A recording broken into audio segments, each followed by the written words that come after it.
We are live. Ladies and gentlemen, welcome back to another episode of the Well-Hatted Cinema Club, man.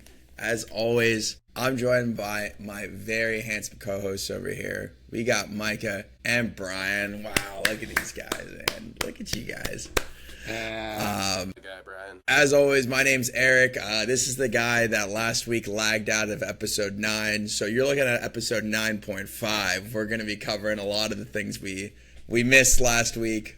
Some of you might have seen we posted a little slight video. So that's on me. Technical malfunctions. We're working through it. But yeah, we got a lot of stuff to cover this week. So I'll just hop straight into the agenda. We got a little movie news roundup as always. And now we're coming back with 2 movies this week that we're going to cover. We're going to cover Sinners from last week, and then my pick for this week, which was The Accountant 2. So in lieu of a game, we're just going to be going through those 2 movies. And then I believe, Micah, you've chosen the movie for this regular week, for this week's episode. Yes. Yeah. Back to our regularly scheduled programming. So excited to hear about that. Yeah, back on track. Yeah, we'll get back on track here. But as always, episode 9.5, let's kick it off as we always do, going around the horn, hearing what you guys have been watching outside of our homework. Mike, I'll kick it over to you. What have you been watching, good sir? I went back and I watched 2 more Mission Impossibles. Yeah, I've been and seeing you 5. just making your way around, making Yeah. your way through. Rogue Nation and Ghost yeah, Protocol. Yeah, Ghost Protocol. Sorry, Nice. wow. Yeah. That's good. And it's Michael, is it a favorite so far? I was always like Ghost Protocol. That's the Brad Bird directed one. That's when he kind of laid out the functional blueprint that is the remaining movies like kind of follow, where like Tom Cruise does some ridiculous stunt. He climbs the world's tallest building. He free climbed it in real life, and then they have that everything going wrong kind of ramping up for the story, which consists, and then he dies again, and they kill him again in Rogue Nation. So that's 2 times Ethan's died, and I thought it was funny, like, he gets, like, shocked back to life both times, and he's got, like, a hot brunette standing over him, and he's like, parallels, let's kill him a 3rd time. But, yeah, really enjoying those. They just hired another hot brunette, so it's coming. Yeah. What about you, Brian? What have you been watching? So I was actually looking back because obviously we just with scheduling. And so it's like it's been a little longer. So I was looking through some watches. There's 2 I was going to talk about. I was going to come out here and do the negative.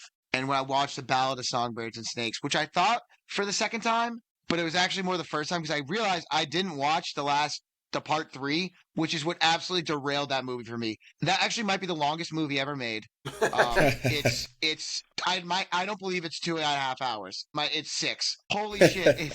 I thought it was, but I want to focus on a positive. Was it the singing? No, I don't care about the singing. It's like my roommate was like trying to Robinson, and a lot of people were like, no, I get the book is different. You go into his head more, but like I'm like, oh my god, he's been walking around District 12 for an hour. It had the one cool scene when he's just absolutely with Sejanus gets hanged. That was pretty crazy. I didn't hate the movie. I just was like, it was not. It felt too long. I want to talk about quickly the absolute masterpiece that I watched. A movie that was on DVD I had as a kid. I loved it. I found out some of my other friends here liked it, and I was like, I gotta watch it again. Looney Tunes Back in Action, starring Brandon Fraser. Whoa. Oh, like that's that meta cross animation blend. I loved it. I thought, like, if you haven't seen it since you were a kid, watch it again. It's very adult. Like, you should. It kind of loses at the end. By the time they get to like the 3rd act, it's kind of like, all right, the bits kind of run dry. But like, it is hilarious. Like, I'm telling you, it's like, it's not. They don't orient the kids. I don't know, something about the style of humor that the Looney Tunes have, especially when they interact with the real world. I find funny. It's like, I don't know. It's like if Space Jam was actually written by comedic writers and didn't star Michael Jordan.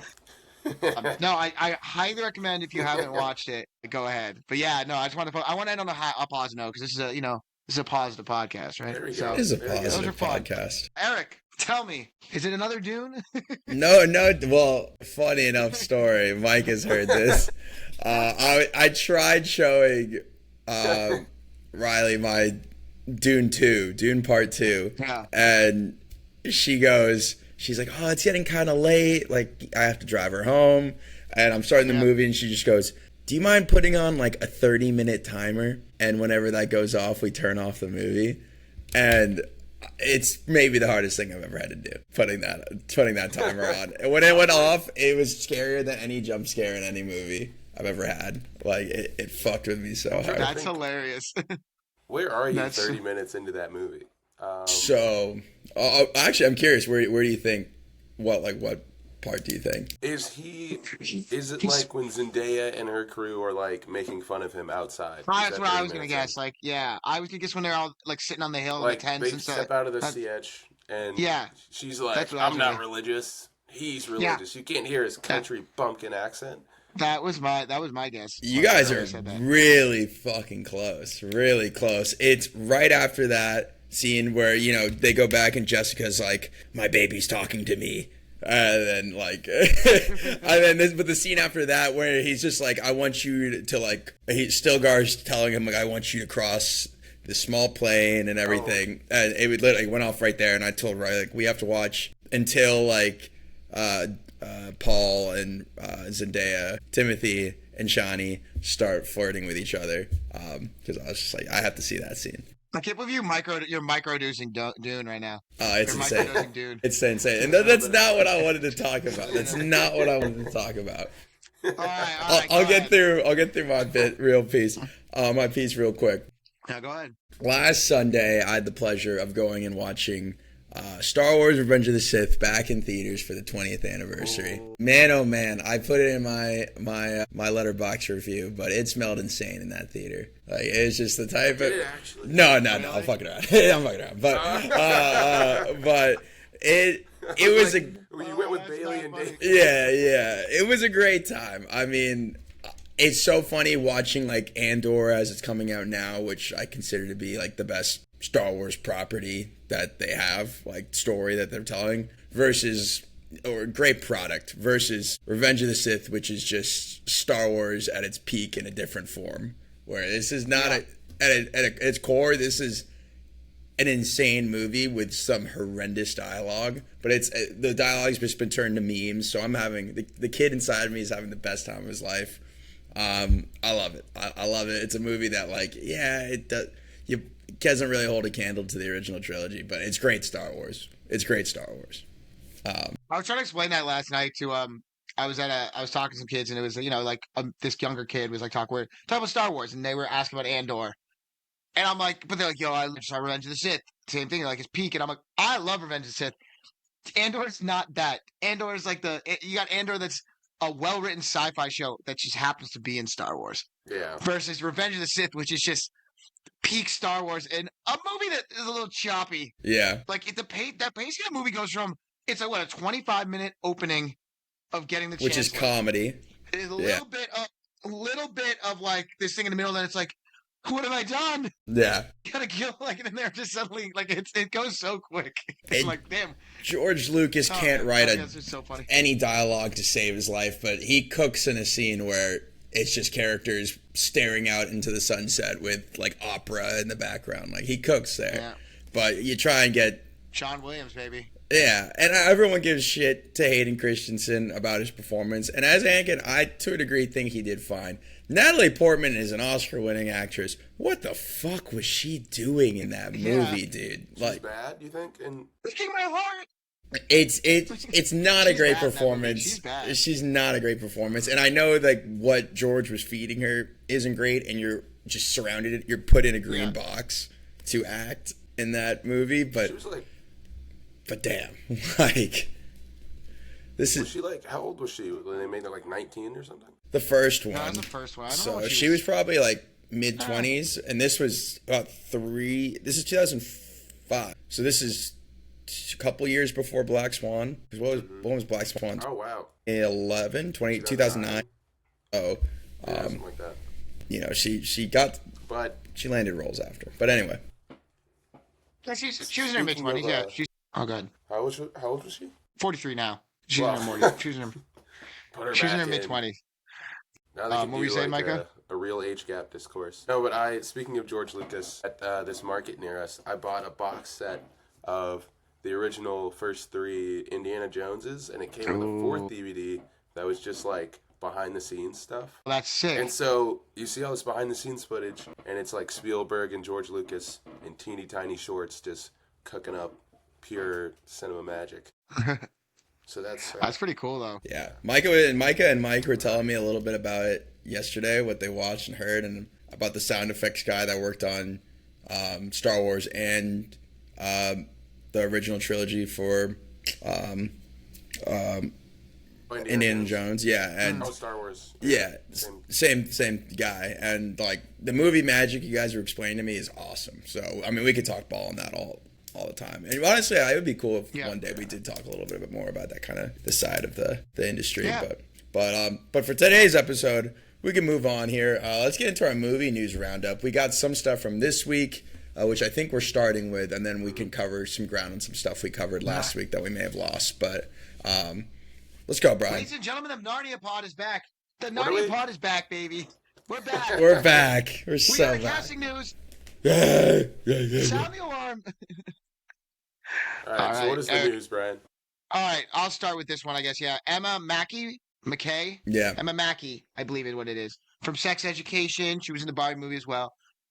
She is the white bitch, the white witch. No Charlie XCX. No Brad Summer in Narnia. It's Emma. It's Emma Mackey. Mackey, I think it's Mackey. Mm-hmm. But yeah, I'm intrigued by this one. I liked her a lot in Sex Education. She's pretty small part in Barbie. I don't really know anything about her. I know she's done like period pieces before. Yeah. She's so young, though. You know? She is yeah. That could How old lend is she? What's her age? some insight into maybe where Greta's trying to go with this. You know, with this story, because I mean and just because the White Witch, I don't see anyone other than Tilda Swinton, and who at that point was probably in her early 40s, maybe late 30s, like. Yeah.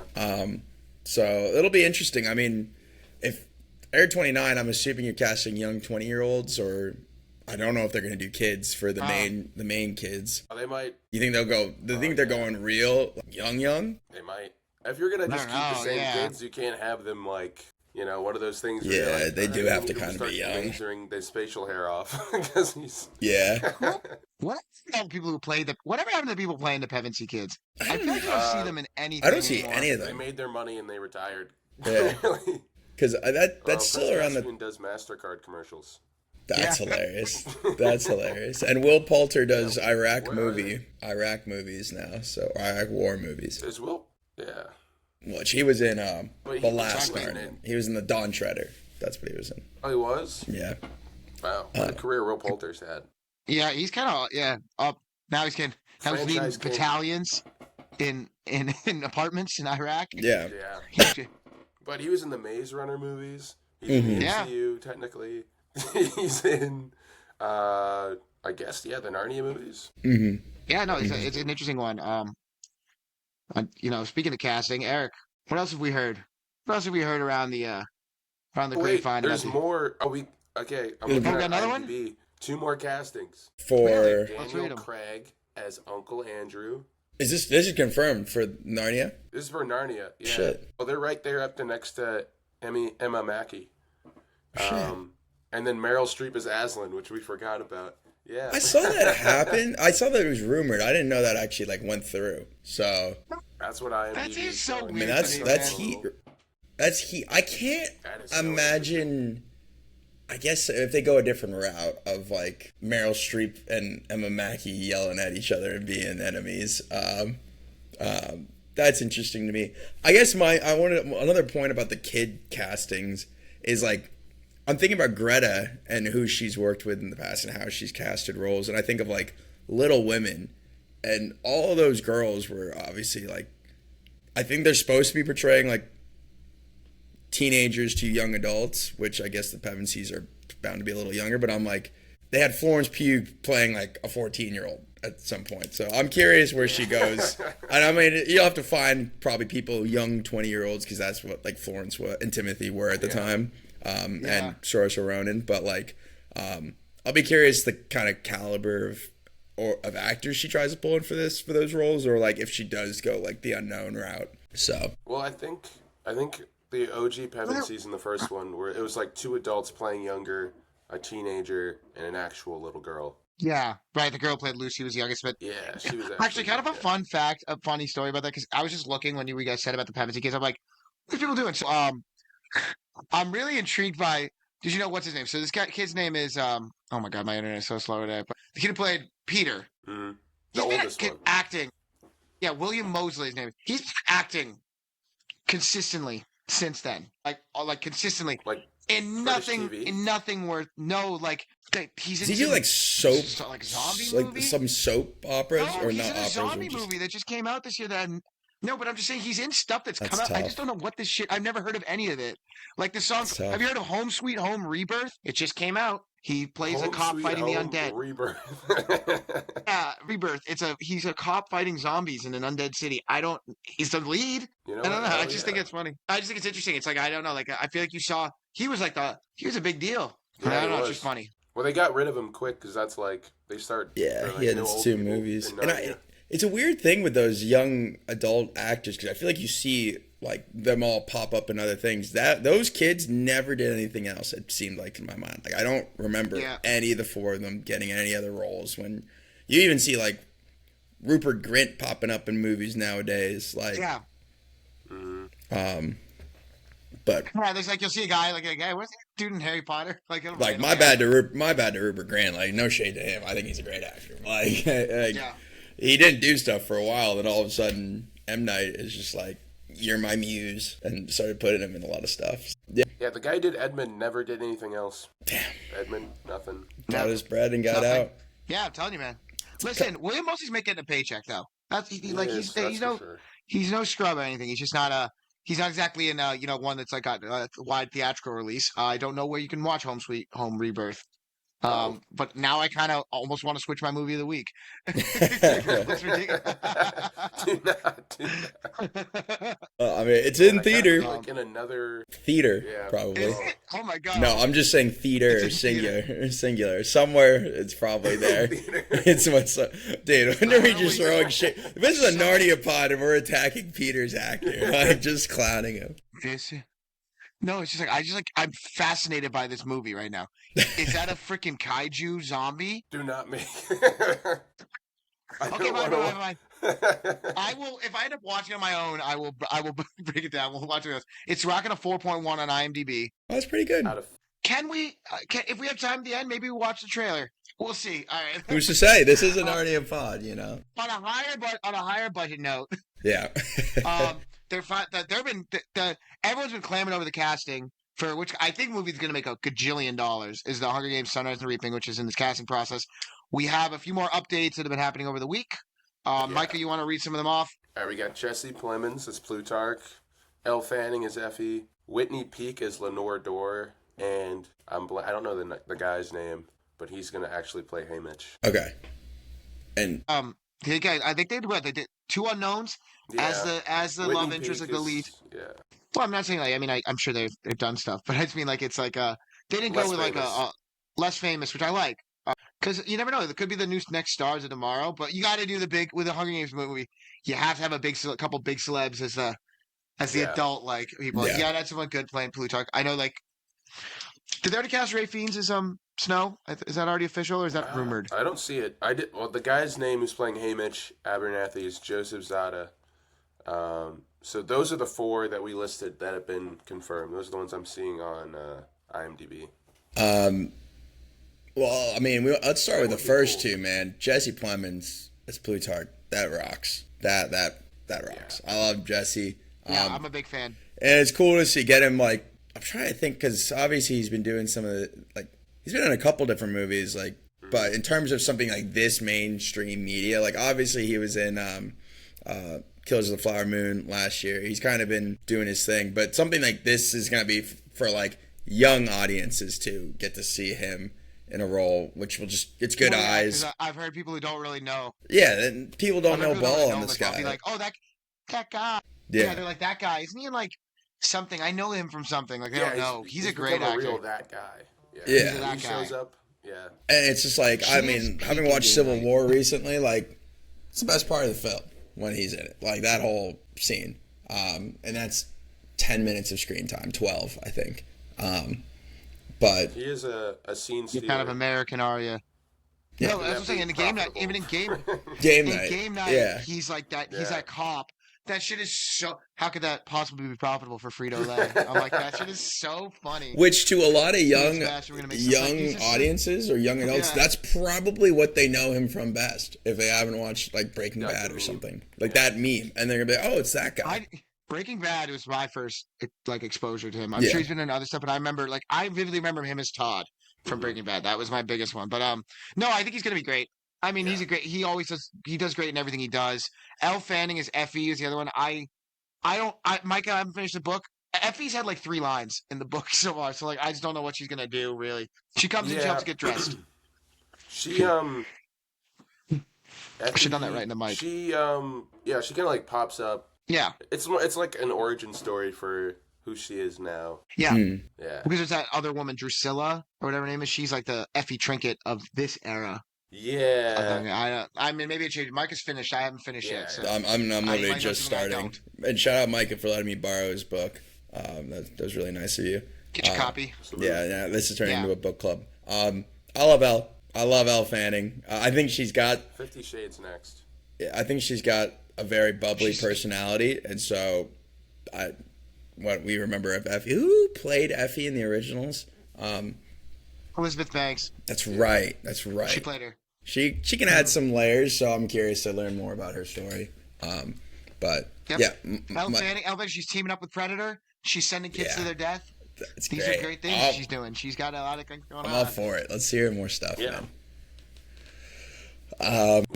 Whitney Peak as Lenore Dove is so interesting because, like, they've kind of considered like the archetype for her lineage in the books. The Covey.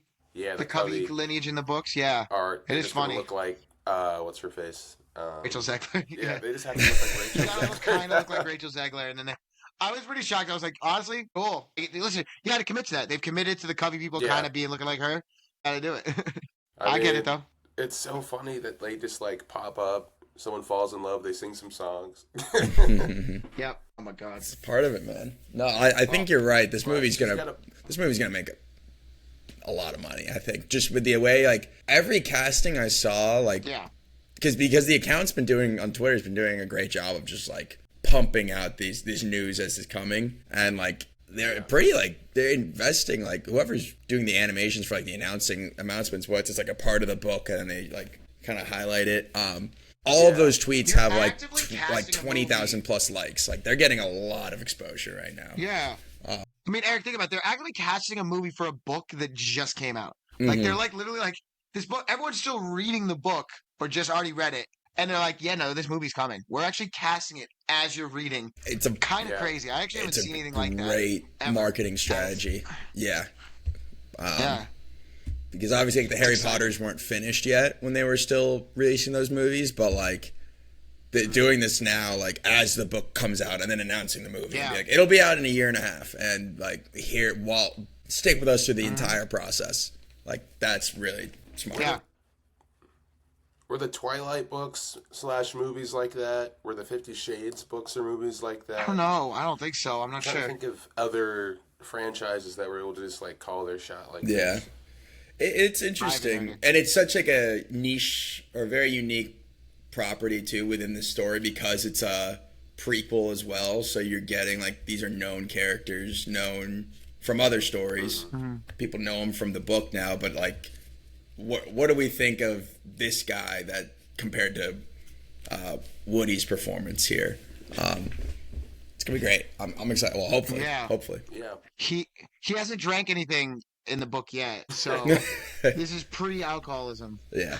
So that's going to be something to keep in mind for his performance. But hey, I'm excited to see it. When we're all done, when we're all done with the book and stuff, and we can talk about it openly. I did have a thought, and I did wonder if this book, because it's set earlier, was written first, if it'd be different. But we can talk about that later. Yeah, okay. I'm down. We'll bring that up.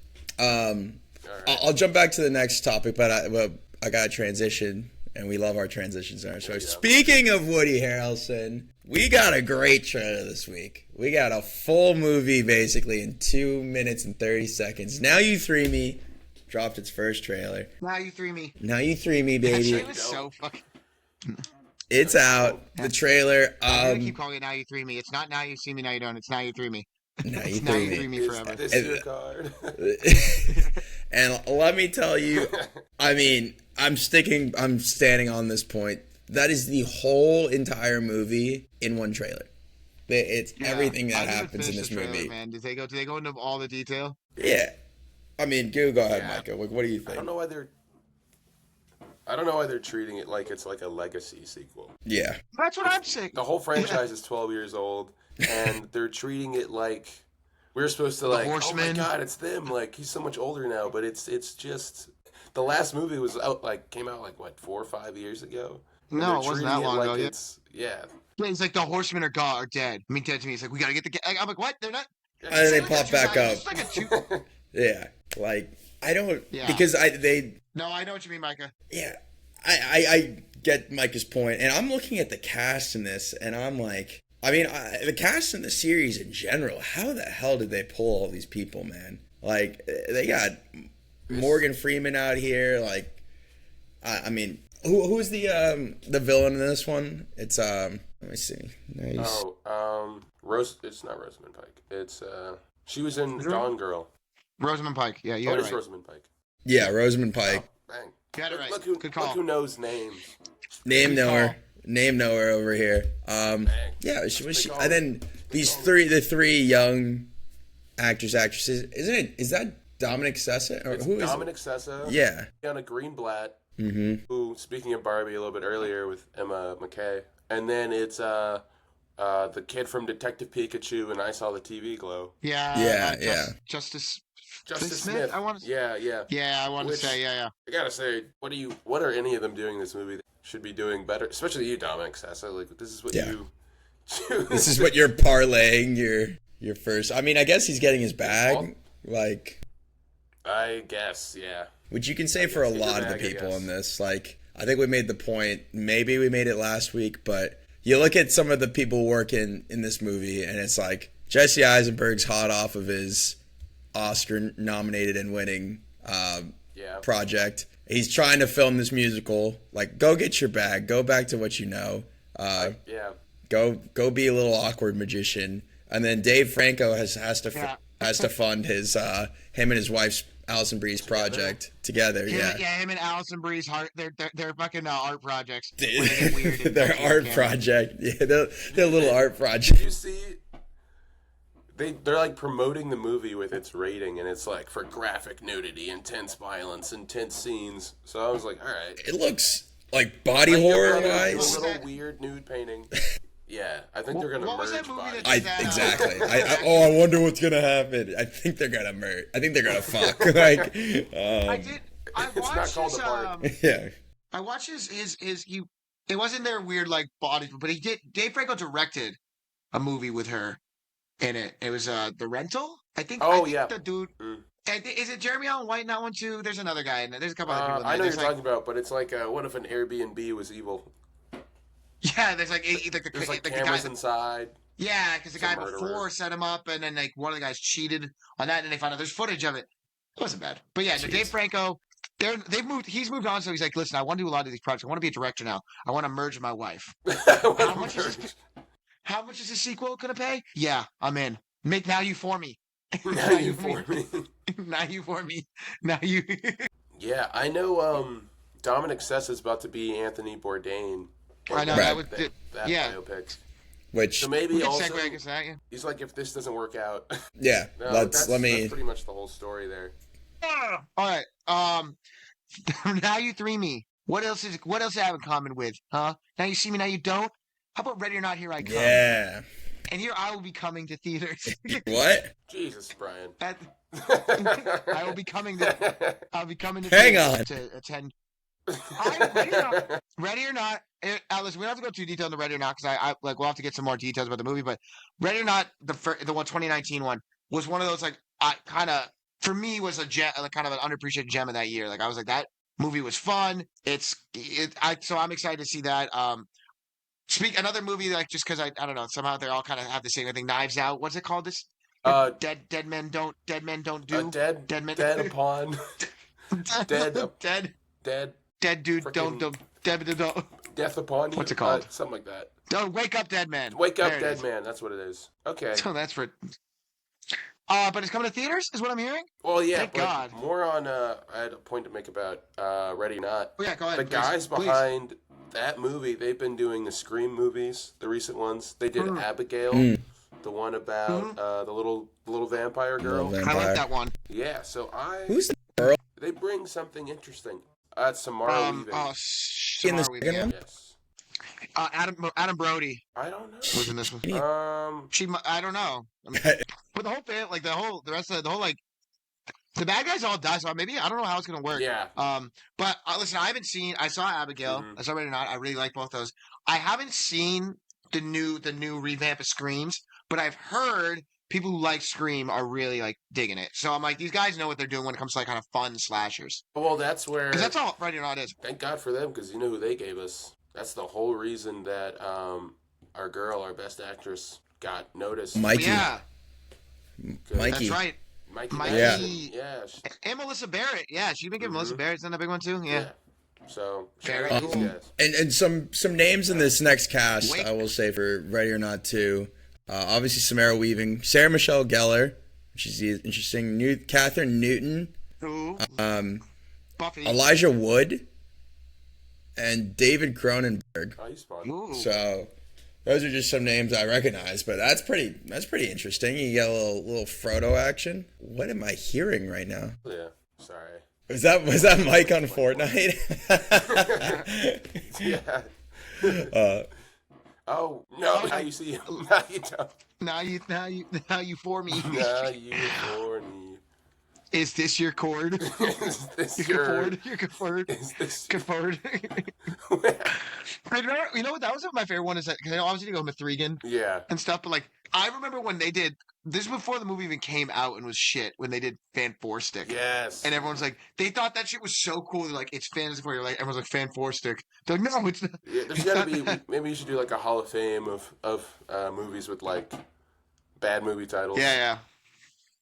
I mean, yeah, that's got to be a. Do like a draft or something. I'll find something. That'd be funny though. That would be a good one. That's just hilarious though. I hope Knives Out 3 is a little more Knives Out 1 and not as much Knives Out 2. Not that I didn't like Glass Onion. It just takes a while to get good. I have no desire. I watched Knives Out multiple times. Mm-hmm. I watched Glass Onion when it came out, and I have not touched it since. The one time. Yeah. Yeah, that's kind of where I'm It's at. one and done. I did get to see Knives Out 2 in theaters. They did like a one night only. Yeah. Really? Oh, that's cool. Mm-hmm. And that was cool. All right, so we were talking about the cast for Ready or Not. Here I come. What'd you say? Wake up, dead man. We were talking about the cast. Yeah. Mm-hmm. Eric, you were listing out. No, Nice. that was it.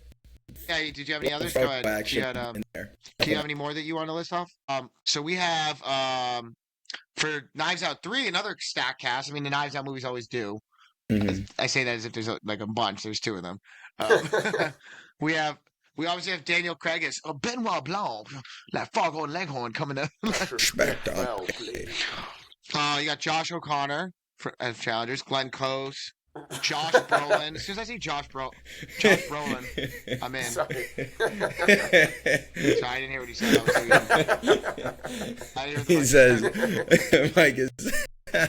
I'm sorry. He said, Mike says, I suspect foul play. And I said, I suspect I'm gay. Yeah. Yeah. He is. Isn't he actually gay in the movie? Yeah, he's married to what's his face? The British guy, the rom-com lead. Yeah. Oh yeah. Hugh Grant. Hugh Grant. He's like married to Hugh Grant. Yeah. Okay. That's interesting. Yeah. So you have to. So then we got two priests in Wake Up Dead Man. Two priests, Josh O'Connor and Josh Brolin. And are these two priests and these priests? Sorry. Let's see, and then Kaylee Spaney, married your girl. Thomas Hayden Church, Daryl McCormack, Kerry Mila Washington, Kunis? Jeremy Renner, and Mila Kunis. All right. Oh, and Glenn Close. I don't know if I said that. Glenn Close. Pretty good cast. I'm calling it now. Glenn Mila Close Kunis. is the murderer. Yeah, I can see that too. Or Thomas Hayden Church is in it too. I think. Mm. Did I say him already? Oh, I did say him. Okay, cool. Yeah, I'm intrigued. Like I was saying to Eric, I was saying to Micah when we were disconnected for a minute. I said, Yeah. I hope it's a little more Knives Out 1 and a little less Knives Out 2. It's looking that Like way. Glass Onion, hope so. Glass Onion was cool because at the time I know they like filmed it in quarantine. They kind of played it into COVID, which I kind of hate that gimmick. But whatever, it happened. Yeah. But like it's like you had time to make this one. You've had ample time. Spooky house. Ground it. Yeah. Put them back. We got in Spooky priests, House. man. Put them in a church. I want to see Someone something dead. crazy. Yeah. Yeah. Which priest is the good priest? I need an old priest and a young priest. We got The what? power. It's Josh. Josh from Challengers. Josh O'Connor Yeah. and Josh Brolin. Oh. Yeah. Mm. Josh Brolin and Josh O'Connor. Father. And I bet they have sex. Father Josh and Father Josh. Father. Didn't they kiss? Listen, the only set cast photo I have right now, or the only like photo from set, It's like a is funeral. I see Daniel Craig and Josh O'Connor in what appears to be a church. I gotta say, Daniel, you're a man who rocks short hair. I'm not crazy about this cut. I'm really not. I got like you really pull off the high and tight better than like I just don't think this is your look, bro. We're over here. He's trying to This make is sure a that hair Daniel and Craig makeup back to the styling Bond podcast now. We're Daniel, it's not your look, bud. Yeah, save it I know, for. right? It's like, well, it's always. I just think it's funny too. I'm telling like one of the most like charismatic, handsome actors on the It's market. not you, man. dude. Only that's your look, It's not for though. you. Yeah. But if it's coming to theaters now, that's exciting because I didn't love Glass Onion being right on Netflix. I think it's been buried there. I don't think anyone watched that fucking movie. It's been Not as good, unfortunately. yeah. A little too When it come out, topical, not enough 2022, whimsy. 23. It'll be like at least 3-4 years since the last oh one. my So God. I hope Ryan Johnson's cooking something for us here. Yeah, I want to see a return to form. I think he is. I think he will. I think I'm is. excited. I think I'm Knives Out excited about won. this one. Incredible bounce back from the hate he got for The Last Jedi. So I'm excited. That's Knives Out? Best Picture nomination. Like, was it? Maybe Scream. No, I don't. That's something. I doubt can't remember what it did. Yeah. Did it make its way? Did Might get have been Best something. But it's a type of movie that did you bring up? Sorry, did you bring up Best something about score? ensemble casting Best writing for the was Oscars? nominated. I say that. Starting Why do you say that? That Go is ahead. starting this- Do you think? This is how. Yeah. No. This is how Glenn Close gets. Yeah. Well, she wouldn't get the Oscar. Never mind. Yeah. She can be part of something that wins an Oscar. But I was saying maybe it could win for score. But speaking of scores, how about that guy yeah. Ludwig Göransson? Ludwig. I'm assuming this is stuff that we talked about before that we need to Yeah, we touch do back need up to- on. Yeah. Context for the people.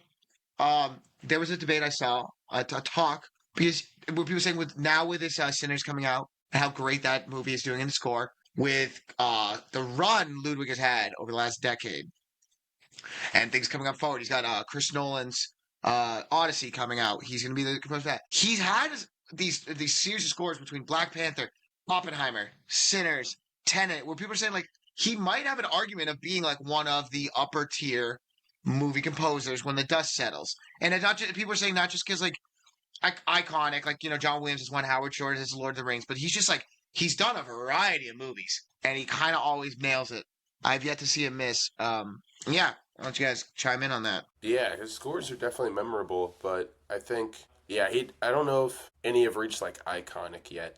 I don't know if what he would need to do, like John Williams having Star Wars and Indiana Jones, those are just instantly recognizable. So I don't know what he would need to, what kind of project he would need to take on to have something like that. But he's so versatile. I'd jump off that point and say just the versatility, like the number of different genres he's tackling, and like if you think about this Southern early 1900s like juke take, We're the Miller versus like Tenet is insane. The iconic Like score those of are just Miller. complete ends of the spectrum, and for someone like me that got introduced to Ludwig back in Community, the TV show, which is a very like uplifting, happy, like insanity. That's the same Ludwig to what we're hearing now. But what were you going to say, Brent? Well, that's what's funny you said. So one, first off, I'm looking at this thing right now. Community was his first television or film gig. That got him started. His first movie was 30 minutes or less, and they did Fruitvale Station with Coogler in 2013. And they did she did a bunch of shows. I think someone was talking about this the other day. They were like, Hans Zimmer, I think it's like the epic thing about it. Like he has like iconic, it's like everything. You should be with him, John Williams. It's more about like I'm not saying he's not a fantastic composer and has a crazy. He has these themes, like he's so you hear a melody and it's that, and he has cemented that. I don't think Ludwig is in that, but what he has is he has these like he's created new unique sounds for each one, and they're now scores that like kind of like what Hans Zimmer does, where if I hear a score, I know it's distinctly that movie. I hear score from Ludwig that is a Tenet score. I know that's from Tenet without even if it's just a snippet, or Oppenheimer, or Sinners, or his Black Panther score. Like that's a Black Panther score immediately. Creed, yeah. So that's what I think is interesting about him. He has long. I mean, obviously, so career young. Can go anywhere from here. I'm just saying that. I mean, he has solidified himself as someone who can. Yeah. I mean, the fact that you can be like you have a guy who just made he basically is now Nolan's guy when Hans is busy with Denis. And at the same time, he's like he's the way he made the Black Panther score, which is funny. What is he, Dutch? Yeah, apparently I saw Ryan Coogler talk about like the time they met. Swedish. Swedish or something. And Ryan Coogler was like on the football team at their college. Goes to this frat party off campus. I guess Ludwig was in a frat. He's this like Swedish guy in a fraternity. They're playing pool, and they start chatting each other up about Swedish like music that Ryan Coogler had been listening to, and then they became friends over music at first, and then they started talking about their love for movies. It's a love story. And the rest is history. Yeah, but I mean, the sky's New Girl. I mean, the sky's the limit. Like I think we were talking about it last week, but he already has these connections with so many great, and you were saying with so many great directors. You get the connection to Nolan. Like he's already won with him, and then his other one was with Coogler, right, for Black Panther. So it's just like, like I'll be curious because obviously like directors have their guys, and those are two of the most prolific directors right now. So like who else? What other directors do we think like working would pull someone in? Like obviously you got someone like Denis using Hans, but yeah. Well, it's funny. It's funny you say that. What's? Yeah, it's funny you say that though. Like I remember we thought it was weird when we were like, oh, why is he the score for Venom? Like the year before we did Black Panther, he did. But I'm looking now. Ruben Fleischer, who directed Venom, was the director of 30 Minutes or Less, who was his first feature pick. So I bet Ruben's like, hey man, I'm making a Venom movie. You wanna come? So there's that connection. I thought that was interesting because otherwise you kind of be like, why the fuck did he do Venom? Like it's weird. Well, he's got he's got the Disney relationship because I saw that he did the Mandalorian score, which is in itself like for what it's worth, pretty iconic. Pretty cool, actually. And I think to your point, Micah, about like themes and just like John Williams themes and everything. And I think maybe where Ludwig's maybe not lacking that iconic, like you hear it and you're like, that's Ludwig. Every soundtrack I hear for a movie that he's composed, I'm like, that is the perfect vibe that the movie's trying to encapsulate. Like that Oppenheimer theme, oh my God. Like that scene's nothing without that score. Yeah. Yeah. Like I feel like you have different composers that have different things, and I'm not going to pretend like they're just the greats, the John Williams type, the like even someone like Danny Elfman or Hans Zimmer did that. Then you have ones who, and again, like I'm not saying this, I don't want to at all play off of someone that's like he's a one-hit wonder, but like you have someone like Howard Shore who like he kind of pearled it with his Lord of the Rings one. Like he made something so iconic that's like his magnum opus. And then you have someone like Ludwig who like I don't know, like I think he's more of a chameleon, and I think that's the difference. Like he's kind of one that like I don't know if that makes it good or bad. Because it's less like you said, like you could tell more of a Hans Zimmer score, even if it's different style. Hans Zimmer sometimes he almost puts like he'll put the same sort of arrangement in different areas in different movies. In Gladiator, exactly. No, that's Gladiator. No, that's this other Hans movie. Yeah, and it's like, well, he's kind of. It's not plagiarization because it's him. Which makes sense for Dune. Why he's just like, what do you mean I can't use my own music in the same sound? Like. the same score for the same franchise. Like, he's like, I've been doing this. which to that point, you're bringing up Before you Howard were Shore, alive. Brian. Did he win Oscars for the Lord of the Rings soundtracks? And I feel like they used a lot of the same like themes. You know, he won 3. Well, I just say I'm seeing that right now, actually. He won 3 Academy Awards for, I assume that. I mean, the year Okay, that just put- it won Best Yeah. Picture, I'm assuming they gave it everything. Yeah, I imagine it did. Winning 3, 2 for original score for Lord of the Rings, Yeah. Fellowship, and Lord of the Rings: Return of the King. And he won Best Original Song for Into the Okay. West from Return of the King. Well, So he didn't win that's for Two just Towers, but he odd won to me Phoenix that and an original song. You're whatever getting rid of Hans, the Academy, just going back to Dune 2, like not letting him get entered in original score when Howard Shore was doing the same thing. But is what it is. They clearly had a vendetta against Dune. Yeah.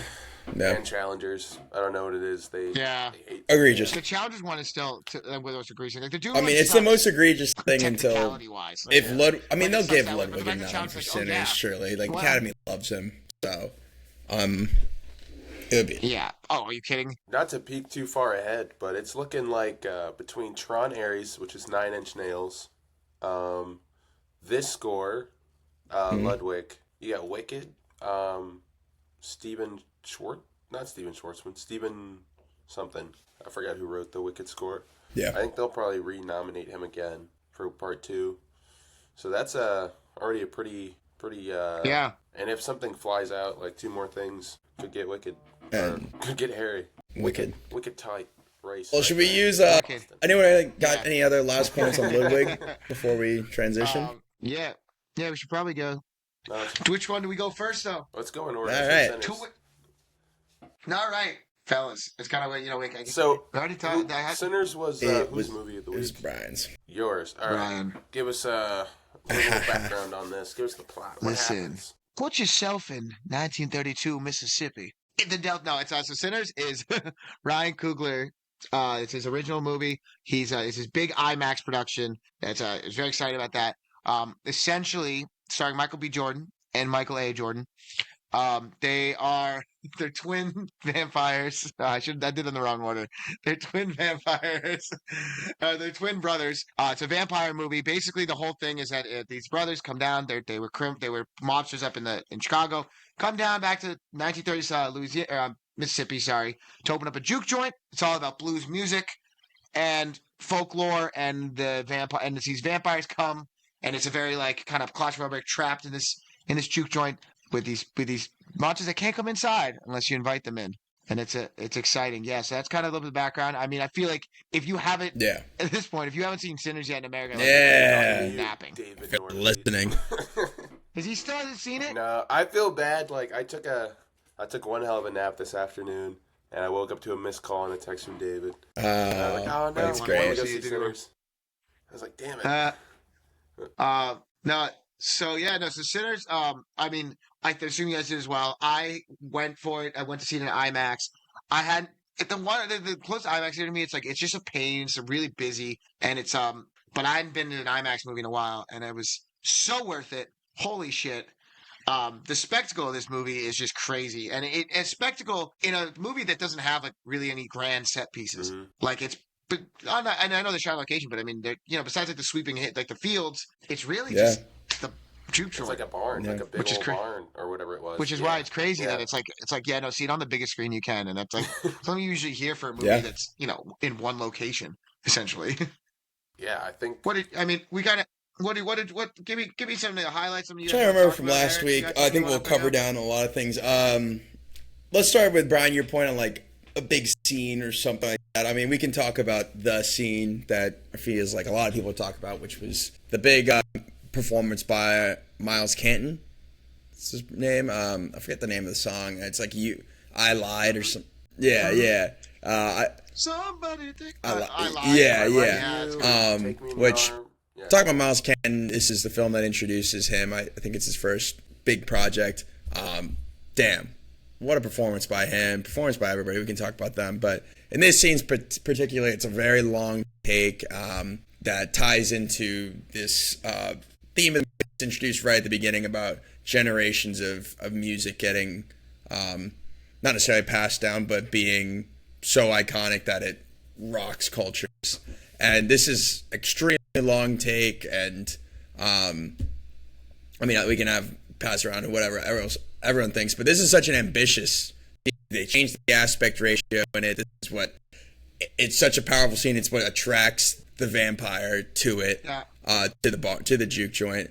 And for me, it's something that if done wrong, I was making this point last week, but done wrong, it takes you as the audience member out of the movie. Yeah. Like you could just be like, why am I looking at somebody with an electric guitar, or like a guy with an electric guitar tying in Asian American cultures, and like what is going on? I know this isn't real. Like there's not a guy with a DJ set up there, but what am I looking at? But it was done so well in such a seamless manner that it's powerful, and it worked for me. And I think if it wasn't Coogler, if it wasn't Ludwig working together and the blocking of that scene, it just would be where people could die. Not necessarily, it could ruin the movie for some people. So extremely ambitious. I think it paid off. But Brian, Micah, what did you guys think of maybe that scene in particular? I did really like it. I thought, it makes sense, like historically, just like a lot of origin of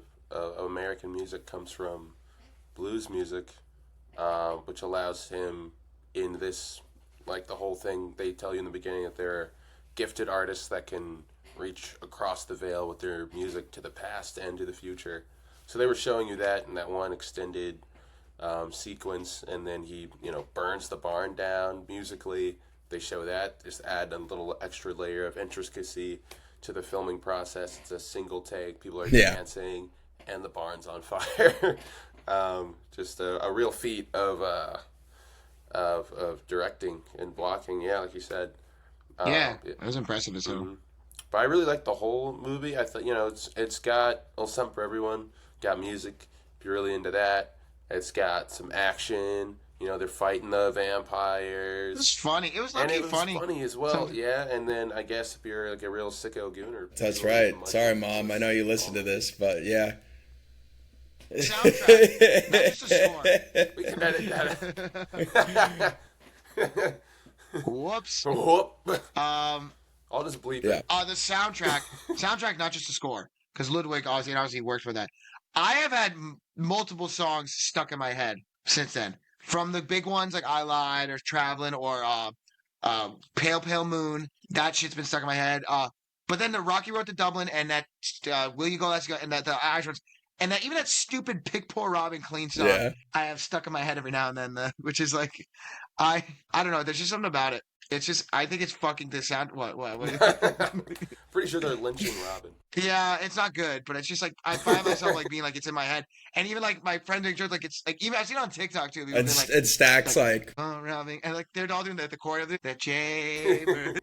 Oh, with the. Yeah, I know what you're talking about. No, it's with the little spin with the guitars and stuff, and they're in sync. I just feel like it's like you don't see like not just a soundtrack like that. Like it's also it's like the spectrum of music on it is crazy. There's a Haley Steinfeld pop song, Celtic Lullaby, followed by and then like all this blues is crazy. I think everyone in the main cast except for Michael B. Jordan and Delroy Lindo have put out music. That's crazy. Professionally. And speaking of Michael B. Jordan, we can talk about performances, but I'm continued to be impressed by him, his performances. I think there's a clear trajectory in his career of his acting ability. I think he's gotten better. I was extremely impressed by how going into with the trailers, I was like twins. They didn't really show that much diversity in like their personalities with the scenes they were showing in the trailers. But Smoke and Stack are two completely different characters, and he does a great job of really showing some difference in them. And I was impressed with that performance. And again, not to tie this into other movies because we should stick to talking about Sinners, but like another year with like you got Robert Pattinson doing the same thing with Mickey 17, and it's just a concept. Yeah, it's doing the same and like a good performance. I'm like, these are two different guys. Like, but even more so, I'd say in this movie. So But we can talk about like good. Yeah. No, it's no, Michael B. Jordan, that was my favorite thing about it. I was like, it's not that I ever shaded him as an actor. I kind of thought Yeah, it was just going to be two Michael B. Jordans. And no, it's very distinctly, I could very well, even when they took their sweet, nicely coordinated hats off, I yeah. could very clearly tell if it was Smoke or Stack on the screen. Yeah. I'm serious. Like, I thought that was interesting. I'm like, oh no, they took their hats off. Switch the hats. You're like, no. No, but it's great. I think they're great. I think we were talking about some of my favorite scenes. One of my favorite scenes, I told you about this. Yeah. I talked about the last week, the shot. They did the Shining shot where like Jack Torrance is banging on the door. That was cool. But my favorite one is the tension he pulls off with the Pale Pale Moon sequence because it keeps cutting. Like it's like that song's bang. And they're all singing along their bang, and it keeps panning. Haley Steinfeld's already converted at this point, and you know that. And it keeps like kind of going back and forth. There's people at the door. There's people there. Go fetch. He's like, go fetch Stack, and then they're walking. You know, he's cutting across the room, and you know he shouldn't be in there with her, but he opens the door, and it's fine, right? It's like she's just, she's getting in there, and then all he does is walk away. Yeah. And then 2 seconds later, you come back, and it's like all hell breaks loose. I thought that was really well done. Like it like I was stressed, even though I knew what was gonna happen. But that's what I like. I like when it's well directed, lined up. When even if you know what's gonna happen, it's still like stressful. So yeah, I mean. I don't really have any notes about how the movie is. I was just thought it was fantastic. I agree. And for Michael B. Jordan's sake too, like the fact with Coogler, I like Creed 3. I thought it was a great directorial debut for Michael B. Jordan. I'm excited to see what he does next because for Coogler, this is obviously his first like original breakaway from like IP and do his own thing, and obviously. Michael B. Jordan stuck with what he knew with Creed 3, and it did well. And thought it was his own style. So I'm sure Coogler will have a lot of influence on what Michael B. Jordan does in the future because I want to see more of him directing and obviously acting. So yeah, I mean, I need to. I don't still want to go back again. Yeah. Do we know what's next for Coogler? I mean, so I'm looking. Yeah. He's doing a lot of the X-Files reboot, right? Yeah. Okay. But he does have in development. Yeah, well, honestly, that's not even unless that's. I'm just looking at his upcoming section. I think he is doing like an X-Files thing. I think he might be producing that. I don't know if that's. But he's got something called Wrong Answer. A math teacher is scandalized when he looks to get funding for his school by altering his students' test scores. Led by Michael. There you go. So we'll see. There's that. There's Eyes of Wakanda, a mini series. I guess it's coming out this year. Animated though. 4 episodes. Okay. Should come out in August. He had on that note. He had said something in a recent interview about like he would do Black Panther 3. He said especially if Denzel were to agree to sign onto the project, he would write that script and direct it in a heartbeat. Yeah. So, something to note for Coogler. Well, I look forward to whatever he does next. Speaking of next, Eric, I think it's your turn to say.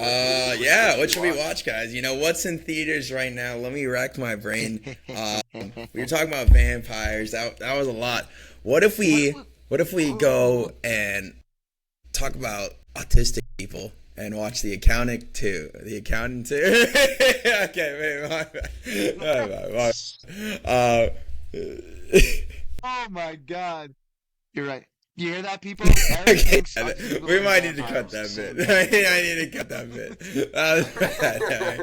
I realized what I was doing far too late in that bit. But, yeah, guys, The Accountant 2. Let's talk about it, all right? Let's talk about it. Eric, you want to give? I guess I give like a cliff note. Give a cliff note about what it's about, and then we can start diving in, or just give it to 2016's The Accountant. Both these movies are directed by Gavin O'Connor, who also did Warrior. That's the first thing that comes up in my head. But basically. If you haven't seen the original Accountant, it's about Ben Affleck, who is autistic. Okay, we'll just get that out of the way. But Mike is hiding off screen. I get it. Go off. Hiding off screen. Try not to laugh. The way you who and is you know what? Autistic. He uses it. That's the thing. He uses it like a superpower. He's a savant. That's correct. He's a savant. I don't have to explain the original accountant's plot, but he has a brother, John Bernthal, and basically these characters are kind of crime fighters in a sort of way, especially in this one compared to the original accountant. And this one more in particular, they are trying to solve a somewhat of a kidnapping case that also gets tied into a human sex trafficking organization, and Yep. yeah, I mean, Brian, you hadn't watched The Accountant beforehand, and similar to me, you just watched The Accountant 2 today. So you've watched both very recently. What's your take on both of them? What's your take on this series? Both this week. Oh, do I have a take? Here's my take right now, Eric. Let me say something. Accountant 1, if you like it, good for you. Generic, run-of-the-mill, with a little bit of woozy. I thought it was fine. I was like, okay, like, I thought it had some heart moments. Like, I thought Ben Affleck's performance was great. I thought what they did with him and his brother at the end was nice. I like how kind of address, like, the way they kind of touch on things about what we think about autism. I'm like, yeah, but, like, ultimately the movie's kind of boring, in my opinion. Holy shit, did they not take each other so seriously in the second one? This movie was absurd. I almost would say I loved it. Everything from craziness, like, I would just watch a movie of Ben Affleck and John Bernthal. They're just going to bars. I'll watch that all day. Hilarious. They have a super squad of autistic geniuses basically committing war crimes and hacking people's phones. Hilarious. I didn't know you could accidentally become Jason Bourne by getting thrown through a windshield, but you can. This was so over the top. When I'm watching the whole end sequence I'm watching, I'm like, are they digging a mass grave? Get in the hole. Get in the hole. Get in the grave. It was like, I'm like, what is this movie? Honestly, if they were making, I'd watch a million more accountants if they were like the second one. The first one, that can go back with the that you tried a gimmick, and I don't know if I loved it. It was fine, but oh my god, this movie was absurd, and I love it being absurd. Micah, your review? Yeah. I'm like, did she just get her memory punched back into her? No, yes, okay, so just to give maybe a little bit more, so the Ben Affleck artistic accountant accounts only for like the worst of the worst criminals. Yes, that's a good point. Yeah, I should have brought that up. He is also like super efficient in the way that he kills and stuff. Yeah. Same way with taxes, right? He's got his mind and his body are operating top tier speed, and he's got like a little birdie in his phone, like a Siri, but it's a real woman. And they're at this school that he funds with all his criminal accountant money. And it's this woman and a team of like 15 autistic teenagers. Explain to your normie how we're hacking people's fucking personal data. Yeah. Well, I was like, yo, this is so fucking funny. The part that geeked me is that like anytime someone was autistic, they would just cut to fucking Jax on their bedside. Like Jax was like the national toy of autism. And it was like that's how you would know any kid was autistic. And at one part, Ben Affleck looks at a picture of a kid looking sad to the bench, and I think he sees Jax, and he's like me. Saying like John Bernthal's character goes like you, like he looks like you, don't you? And I'm like, he can feel it. Picture? It was the Jax. It was the Jax. Micah, when the reveal came about that woman being the mystery, I was like, what? Yeah, okay. Like that is so stupid when she turns around. Like so what happens with the human trafficked family is that an old friend of Ben Affleck's is hired to find the remaining surviving members of this family. The dad is dead. Yeah. He was shot trying to cross the border. He was taken by the cartel's whole family. Kid was put in kid jail, all the other kids, and the mom was trafficked into America and forced to work. And then she gets in an accident, disappears, right? And then you find out, there's a spoiler, that she got in a car accident, unrelated, just real bad luck. Some rando tried to mug her. She drove away. He was really dedicated to mugging her. I don't know why. And then she gets in an accident, loses her memory. They do facial reconstruction because her face is mangled, and she loses her memory, but she gains the ability to be really Which also that scene where when she's playing chess and gets better, smacks his hand, and then she wins and throws the chess piece at him. I was like, you're a dickhead, dude. That's insane. And then my favorite, Dude, they're like, it wasn't just about chess. It was about combat. Yeah. You tell me she got that good just standing in front of a TV? Like, Yeah, apparently. that's crazy. Apparently. And I'm like, she's like, yeah, I actually don't want my kid back, though. Well, I was going to say, You can have. not that she was unattractive or whatever when she was herself, but Listen, if I was thinking. I woke up and I'm hot, I don't have any kids, and I'm a badass. Secret yeah, agent. like, sorry. But then, like, she's fighting this federal agent who, based on her position, she should be like a 50-year-old middle-aged woman. Instead, she's holding her own against a trained assassin. It's like Treasury woman. And when they started fighting, I was like, is she going to get her memory punched back into her? And boy, does that happen. I love it. I love she hits her with a pan. My son. Gets her memory back. Bro, I just can't. You can't rap. You like can't understand like my part. Like there was like scenes like when John Bernthal and Ben Affleck when they go to the bar when they're arguing, where I was actually smiling and laughing because their chemistry was just really, really good. Like, and it was just funny to watch them interact. And I thought that was wholesome. Then there were ones where like moments kind of like when I was like, when I see what school is this? They have a freaking Pentagon lab down there where they're like, hey, how about you normies back up while we basically hack this woman's personal email account? Get your hands dirty, normies. And I'm like, that was crazy. And then, but the part where they're talking about this, what is it called? Accidental savant. It's like adult, onset savant or something like sudden savant like syndrome. So then I'm like, they're like basically saying again, they're saying like trauma, it can rewind, and I'm like, okay. And then I'm like watching, and I'm like, no fucking way. And then she goes like, yes, it was about combat, survival. And then she turns to the camera. And I'm like, that being said, I loved it. I wouldn't have done it any other way. That was the most ridiculous reveal. This movie compared because you had watched the first one recently, Brian. I had to like rewatch like a quick like 5-minute recap going into this movie because I was like, all right. And I remember even thinking to myself like, that one was kind of like a lot of scenes were like kind of darker and they were diving more into like the mystery of Ben Affleck's character and everything. And now that's all established. And this movie starts with like him going to that dating thing in Idaho, and he says the same like his riz is him saying the same thing about taxes like to 3 different women. I was like cracking up. I was dying that and I'm like, well, this is the type of movie we're doing like this early on. Like it ripped the Band-Aid off. Like they're gonna have way more fun this go around.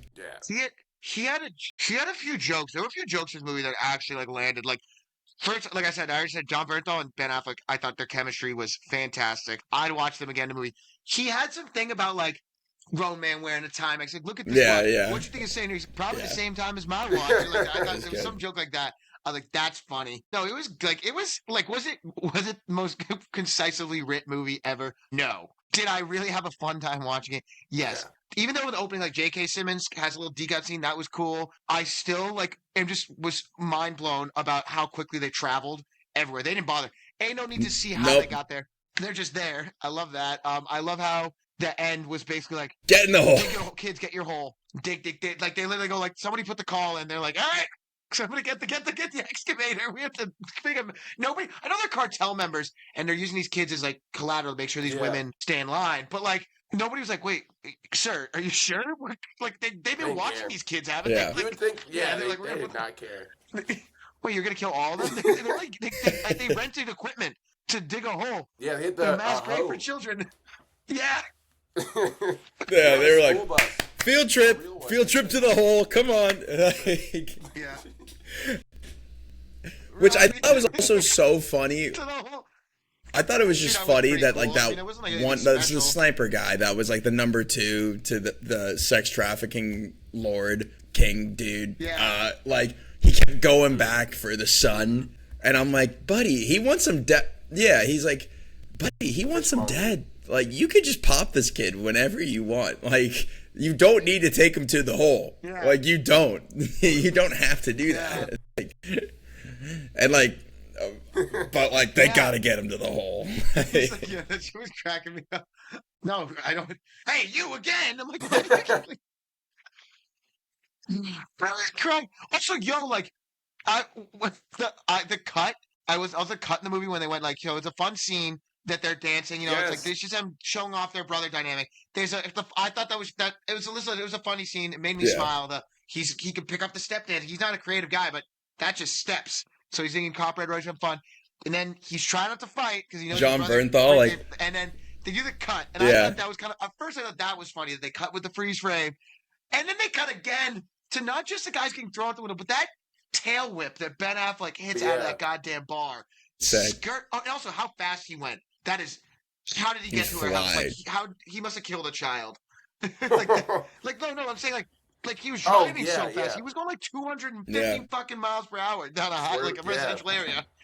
Oh yeah, when that he's on movie- his motorcycle. And Yeah, it's like they yeah, don't no, have that- to yeah, explain no, that's it, what but I'm like saying, driving you see thing. that scene where Yeah. he like Yeah. when they kidnap the one guy and they're like, make sure we have green lights all the way to the house, like this, and like make call in a fake like robbery down the street, and he goes like, where are we going, Taco Bell? Like, yeah.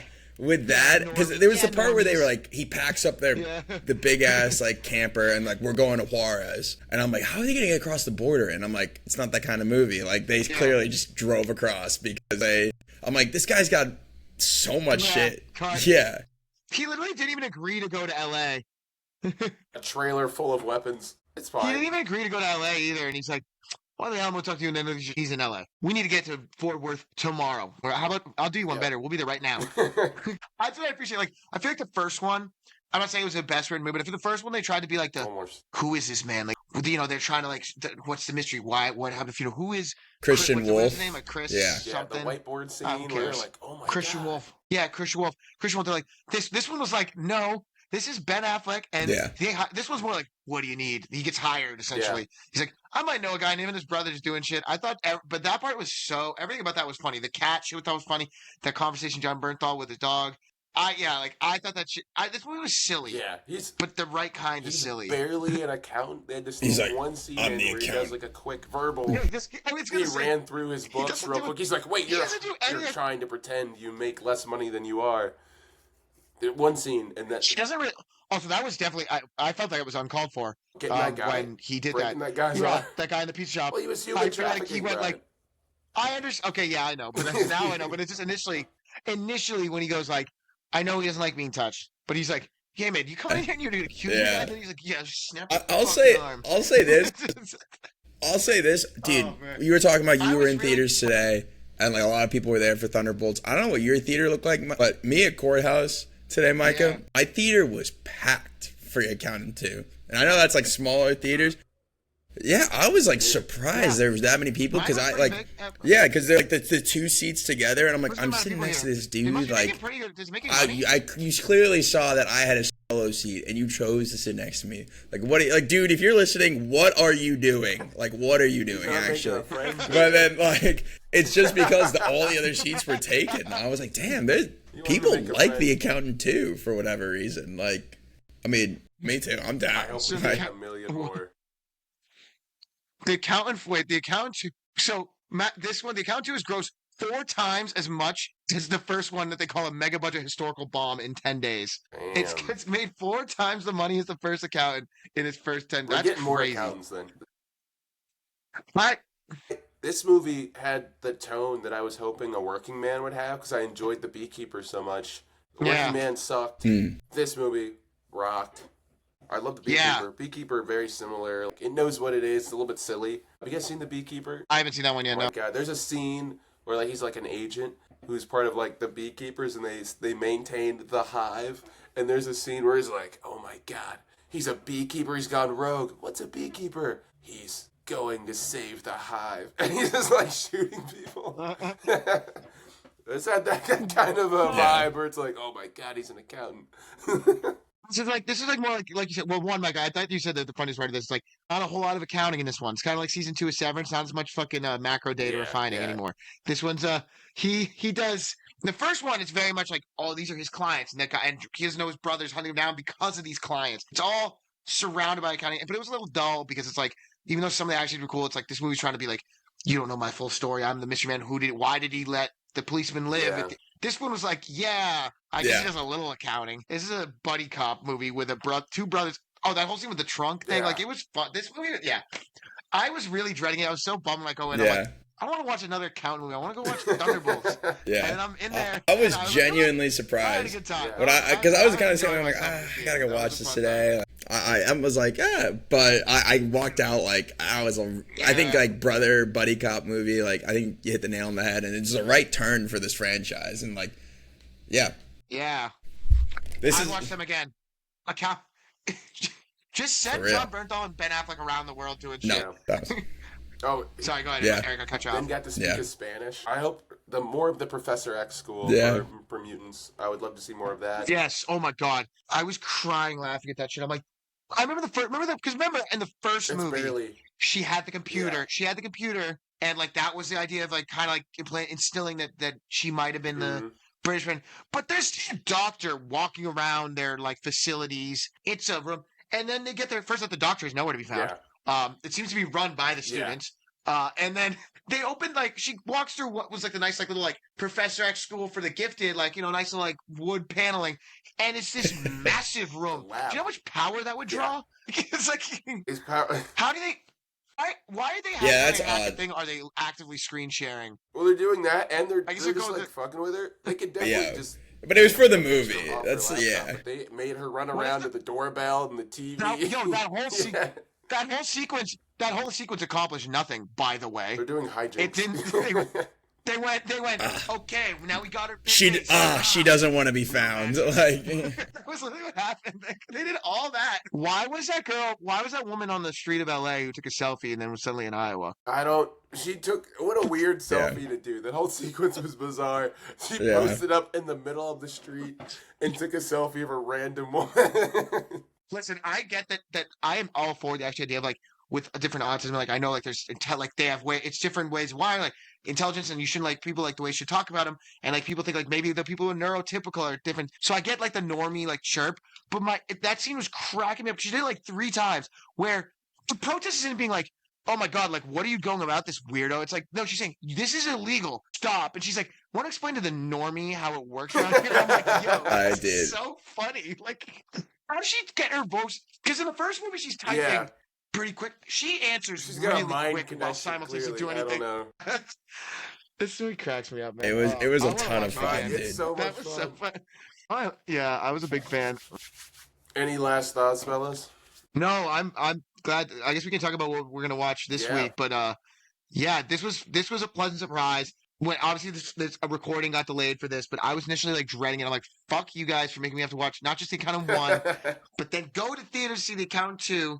And while the Accountant 1 was timed, but that was on my couch for free. This was I would do glad that it- again. I would go. See I'm that glad it again. So turned this out was a all pleasant right. surprise. That Get this A-list. movie, that's what you yeah. do. A-list. I will. This past week, what you've spent. I know. I gotta get. Well, now with this pod, I kind of have to get an A-list. I do. was in there. I've been in Exactly. there a lot. I'm gonna be there again on like Wednesday. Yeah. Mhm. Just So- wait, it's more economical just to get A-list. Yeah. What does it save you not on Tuesdays? You don't really. I mean, it's 25 for the month. You get like 20. You get like what is it? 3 times Yeah. 4, 12, and it's soon to be 16. $25. It is 16 so worth movies, it. any format. It's the best investment. I'm like. So AMC I A-list. saw the accountant. No, too. Yeah. go ahead. For Alright, that. Shout out you guys.